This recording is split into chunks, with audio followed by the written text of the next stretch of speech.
बोलो विष्णु भगवान की जय। कामिका एकादशी श्रावण मास की कृष्ण पक्ष की एकादशी को कामिका एकादशी कहते हैं। इसे पवित्रा एकादशी भी कहते हैं। इस दिन भगवान श्रीधर की पूजा की जाती है। प्रातःकाल स्नान करने के बाद भगवान विष्णु की प्रतिमा को गंगा जल से स्नान कराकर भोग लगाते हैं। आचमन के पश्चात धूप दीप चंदन आदि से आरती उतारनी चाहिए। इस एकादशी का व्रत बहुत ही पवित्र और पुण्यदायी होता है।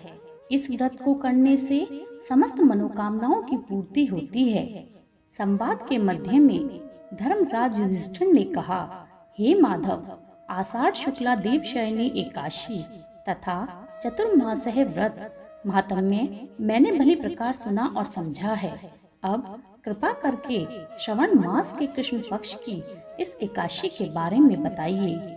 श्री कृष्ण भगवान कहने लगे, हे युधिष्ठिर, इस एकादशी की कथा को एक समय ब्रह्मा जी ने नारद जी से कहा था। वही पावन कथा को मैं तुम्हें सुनाता हूँ। तुम सचेत होकर सुनो। प्राचीन काल में किसी गांव में एक ठाकुर रहता था। एक दिन ठाकुर की एक ब्राह्मण से कहासुनी हो गई। कहासुनी इतनी बढ़ गई कि ब्राह्मण ठाकुर के हाथों मारा गया। ब्राह्मण के मर जाने से ठाकुर को ब्रह्म हत्या का पाप सताने लगा। ठाकुर ने गांव के ब्राह्मणों से ब्रह्म हत्या के पाप से छूटने का उपाय पूछा। ब्राह्मणों ने उसे कामिका एकादशी का व्रत करने की सलाह दी। ठाकुर ने वैसा ही किया। रात्रि में वह जब भगवान की प्रतिमा के पास शयन कर रहा था तो स्वप्न में भगवान ने उसे दर्शन दिए। उसे ब्रह्म हत्या के पाप से मुक्त कर दिया।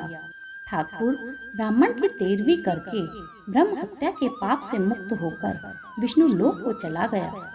हे नारद, जो मनुष्य श्रावण मास में भगवान का पूजन करते हैं वे देवताओं, गंधर्वों और सूर्य आदि सभी की पूजा कर लेते हैं।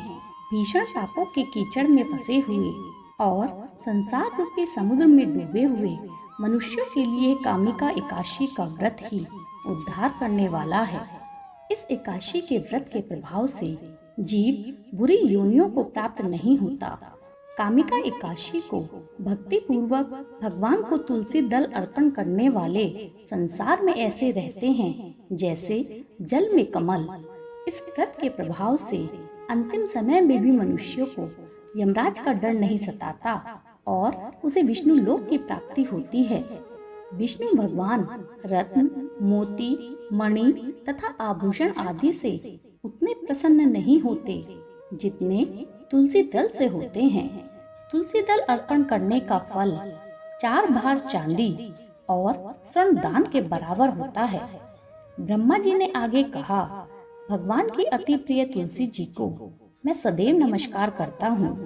तुलसी के वृक्ष को सींचने से संपूर्ण यातनाएं, दर्शन मात्र से समस्त पाप और स्पर्श मात्र से मनुष्य पवित्र हो जाता है। जो मनुष्य भगवान के चरणों में तुलसी दल अर्पित करता है वह भय मुक्त हो जाता है। कामिका एकादशी की रात्रि को दीपदान तथा जागरण के महात्म्य का वर्णन चित्रगुप्त भी नहीं कह सकते।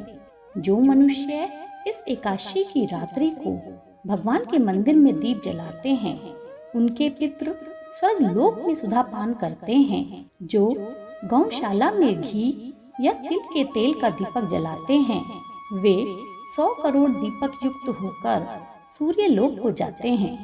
अंत में ब्रह्मा जी ने कहा, ब्रह्म हत्या तथा भ्रूण हत्या आदि पापों को नष्ट करने वाली इस कामिका एकादशी का व्रत मनुष्य को यत्न पूर्वक करना चाहिए।